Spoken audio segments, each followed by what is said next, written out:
Durant 2 jours, l'association Cétacie avait organisé la seconde édition de son festival à Seignos et Osgore avec de nombreuses animations en lien avec la préservation des milieux sous-marins.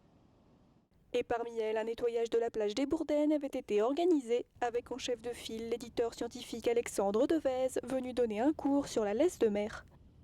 C'est-à-dire lorsque la mer se retire, qu'est-ce qu'elle laisse sur la plage, c'est-à-dire sur ce qu'on appelle la zone de balancement des marées. Ça a permis d'identifier à la fois des organismes marins, des crustacés, des algues, etc. Mais ça a permis aussi de ramasser des déchets qui sont jetés sur les plages. Il faut que les gens apprennent à reconnaître un invertébré marin d'un vertébré. On a eu un poisson, donc c'est un vertébré. On a eu des invertébrés, on a eu des œufs de roussette, on a eu, voilà. Bon, ça permet de voir déjà les organismes. Et puis après, également, dans les coquillages, éventuellement tous les types de coquillages qu'on peut trouver. L'idée, c'est déjà d'apprendre à observer, à regarder, à toucher et voir ce qui est enfoui ou ce qui est en surface également. Un festival s'inscrivant dans les nombreuses actions mises en œuvre par Cétacie afin de parvenir à créer un centre de préservation de la vie marine.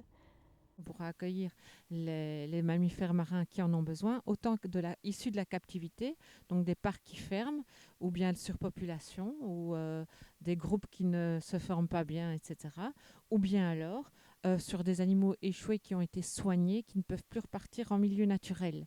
Donc dans les deux cas, il y a beaucoup de soucis, de problèmes, mais il n'y a pas beaucoup de solutions. Et en France, des centres comme ça n'existent pas. Il y a des centres pour toutes les espèces, mais pour les mammifères marins, ça n'existe pas.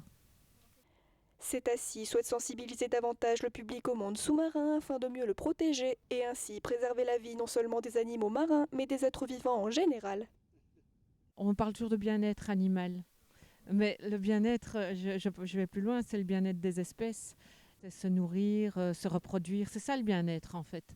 Et évoluer avec des comportements naturels dans un environnement naturel.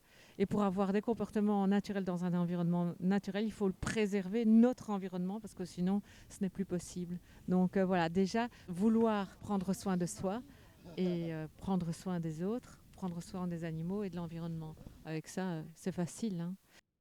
Un combat que Cétacie compte mener aussi longtemps qu'il le faudra à travers d'autres actions de prévention. Je pense qu'ici, dans la région, on a besoin d'un centre comme ça. Déjà, pour la protection, mais aussi pour l'éducation. Parce qu'on protège ce qu'on connaît. Si on ne connaît pas, on ne peut pas savoir. Et c'est normal. Donc voilà, je crois que c'est le point de vue de recherche et éducation qui est très important dans ce projet. Et je pense que c'est ensemble. On l'a vu hier dans le film Blue, les animaux, les dauphins, eh ben, ils s'unissent pour trouver des solutions. Ben, faisons comme les dauphins, unissons-nous pour avancer là-dedans.